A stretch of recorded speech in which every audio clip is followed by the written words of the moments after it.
This is James chapter 4, verse 11. Don't speak evil against each other, dear brother and sister. If you criticize and judge each other, then you are criticizing and judging God's law. But your job is to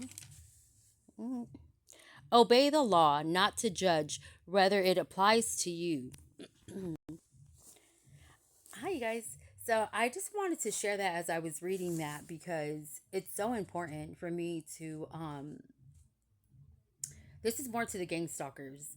If you're gang stalking someone based off of a lie or an assumption or something someone told you that was a false narrative of them, but you did it anyway and you're doing it anyway, shame on you. I'm just going to say it because, and this isn't me judging you, it's just me stating facts because it's so important. And I say this all the time, but when I worked at my past job where I was a supervisor and I talked about how I worked night shift and I would always get the people that no one wanted. I would hear stuff about these people before they came to my shift. But I never once was like, no, I don't want them. And I know at the time I had a really good boss. And I know if I ever went to him and said, hey, Danner, I don't want this person on my shift. You know, they said this and this about them. And I'd rather just not have that problem right now or whatever the case would be. I know he would have listened to me. I know he would have done what I asked and said because I feel like he really did trust me and he knew like I was the person for the job, especially for night shift. And but I never was like that. I didn't build my judgment off of someone based off of someone else's idea of them. I decided to take that into my own hands and allow these people to come to my shift and, watch their work ethic from afar and like decide then if I wanted them on my shift or not. I wouldn't just hear what everyone else had to say and I didn't just believe everything else everyone had to say.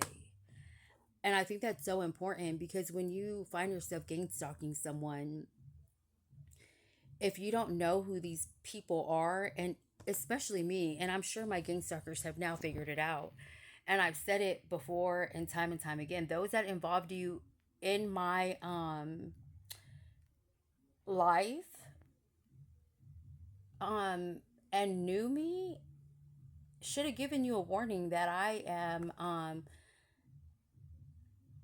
a God loving woman and that I truly place all my faith into God and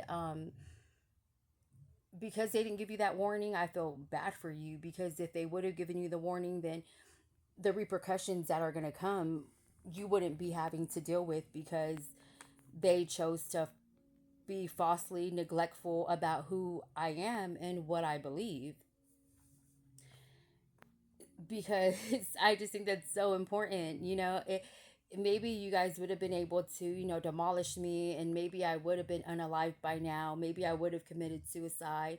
Maybe I would have been sad and crying in a corner if everything these people said about me was true. But it's not. And because of that, God has given me the courage and the wisdom and the knowledge and the strength to be able to stand up to you guys. And I don't care if it's a million against one. Like I keep saying, and I will continue to say, it looks that way, but it's not that way. And I know you guys know it now, but it's just so unfair to judge a book by its cover, and not just that, but like, would you people evolve, and this is my concept and I always think this way. People evolve every day, people change every day, and you never know why they change. You don't ever know their circumstances. You don't know why they made the choices that they did or why they didn't. And I know all of us one time or another have done something that we're ashamed of, something that we don't want no one else to know, something we don't want to get out. um well, what if that got out and that was what everyone was basing you off of? That's why everyone's gang stalking you or doing whatever it is that they're doing to you, treating you unfairly. What if it was that one thing that you did not want to get out? And that's what you're being known for now. But you changed your life around and you've done a whole 360 and you've evolved, and like you should, you grow as humans. And unfortunately, some of us don't grow because for you to be grown and harassing and stalking someone, it just makes no sense to me at all. And I'm not trying to judge. God's my honest to God witness, because to each their own. But you guys have to know who y'all are messing with and who y'all are not messing with. And it doesn't matter how much gangster you think you have in you because you have a gun beside you or a knife or because you have hands.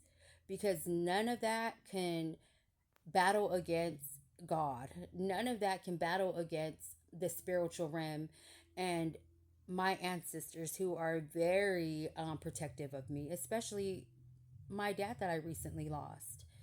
I always think this, and I was thinking it for a while, and I remember I had a dream that day of my dad coming to me, and he put like he gave me a boy, like a little infant, in my arms, and but I remember prior to that, I was thinking like, Dad, did you die because of me? Did you die because of something that I did? Did you die because you knew? Because when my dad was here, he was sick, but he wasn't sick enough to die. That's why I believe my dad's passing wasn't a natural death. He wasn't that sick.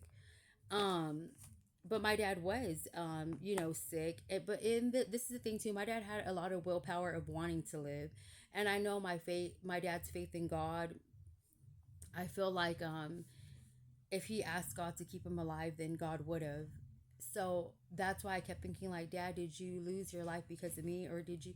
Because when my dad was here, he was weak, and he wasn't able to defend us the way he wanted to. And unfortunately for me, I put my dad in a very bad situation to where my dad knew the person I was dating at the time was being abusive to me, and I remember my dad crying and saying, um, baby, if I was strong the way I was then I would have already kicked that guy's ass. And my dad, if you know my dad, if anyone knows my dad, they know, my dad never cussed. And if he did cuss, like he must have been angry or mad or trying to get his point really across. So when he said that, I was like, I know, Dad, and I'm sorry, because your parents shouldn't have to witness anyone be in a toxic situation like that. And I remember telling my dad, I know. So when my dad passed away, I remember thinking and praying, like, did my dad lose his life because of me? Did my dad choose to leave because he would have been stronger and better for me in the spiritual realm to be able to fight for me because he knew everything that was going on?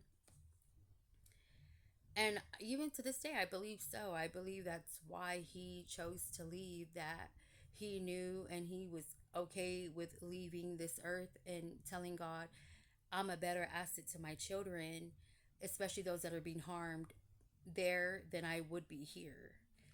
Um, but, I just want to say, don't judge a book by its cover. Don't judge someone based off of someone else's analogy or lie or assumption about them, because I can guarantee you, my name's Ashley Ann. So if you see me on the street, you can call me Ash, you can call me Ashley Ann, you can call me Ashley, whatever you want.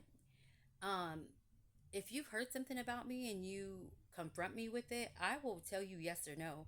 And I can guarantee you half the things, majority, not even half, majority of the things that you've heard are false lies and allegations. And it's baffles me. I heard something about me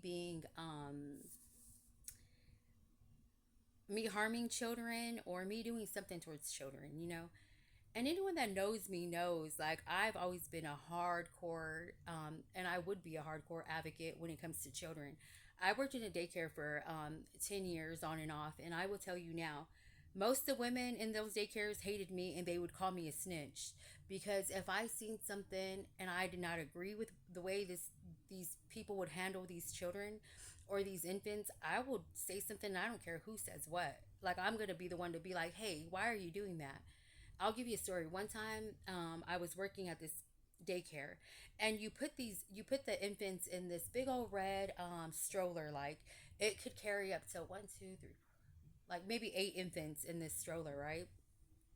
Well, the infant teacher was outside, and the kids, you can hear the infants are starting to cry. Maybe it's time for them to be fed or to their diapers to be changed, but she's too busy talking, right? So I was on the, because I was a preschool teacher at the time, so I'm on the other side of the playground, and I could hear the infants crying, and I'm like, oh, the babies, you know. But then I would hear them stop, and I'm like, oh, they stopped, you know. But then I would hear, like, I would hear it again, and then they would stop again, and I'm like, what are they doing that it's making all of them stop at once? Well, I walked to the end of the fencing, and this woman, when I tell you, it took everything in me to not yank her hair myself. It took everything in me. She lifted up the stroller and she let it go, and it bounced. So you know when that happens, the infants got startled, and they're all startled, so then it would make them stop crying. When I tell you, I didn't, well, we're around kids, so I was like, hey, why are you doing that? What the heck? And I went and told on her, because that's just who I am. I'm not going to sit back and watch no child, no innocent person be you know done unwrong, like wrongfully, and not say anything. I don't care who it is. Like, that's just who I am, and that's the type of person I am. I talked about this too, like, when someone told me, you have no loyalty, and at first I took offense to it, and then I was like, well, actually, I don't have loyalty, I guess, because I don't care if I've known you for 20 or 30 years. If you do something wrong, I'm gonna call you out on it, and if it doesn't get corrected, then I will correct it myself, and I'll go tell on you, because to me, what's right is right and what's wrong is wrong. And people don't just have the right to antagonize other people, and especially for no reason. Like, and I remember, you dude, after I told on that lady, everyone in the daycare basically hated me. And I'm like, okay, I don't care if you guys hate me. I'm still going to walk into work every day. I'm still going to come to work every day. Me and my preschool kids are still going to have fun every day. And let me find out that y'all are hurting any kids or doing anything to any kids, I'm going to go tell. That's just who I was. That's how I am. And, like, that's it. But I will say, don't judge a book by its cover. Maybe get to know someone, sit down and talk to them. Don't just, because to me, that is projecting. So, for anyone, whoever told you guys that I'm hurting children, that's definitely projecting. So maybe you need to look at that person and say, what have you done to a child for you to come up with that in your head, that someone would hurt a child? What have you done? You know, and I would say, for those that have been, and this might be TMI, but those that have been, like, sexually harassed or have been abused as children, it is easy for us to jump to conclusions and think the worst automatically. You know what I mean? But that doesn't I feel like, well, for me, like, I'm going to address it. I'm going to ask. I'm going to see. I'm going to get down to the bottom of it. I'm not just going to let it go. And that's why I did decide to speak on the gang stalking and everything that they're doing. Even if I die tomorrow, I'm telling y'all now, gang stalking and all of that. Even if I die, I will come back and I will roam this earth, and I will haunt every person that is stalking someone else, because it's not right. You don't, like, you should not do that. You should not try to put fear into someone. Like, my favorite phrase is, who do you think you are? Because, yeah, who do you think you are? Like, why would you do that? But I don't know. It's just, I just want to share that and just, say, you guys have a great day.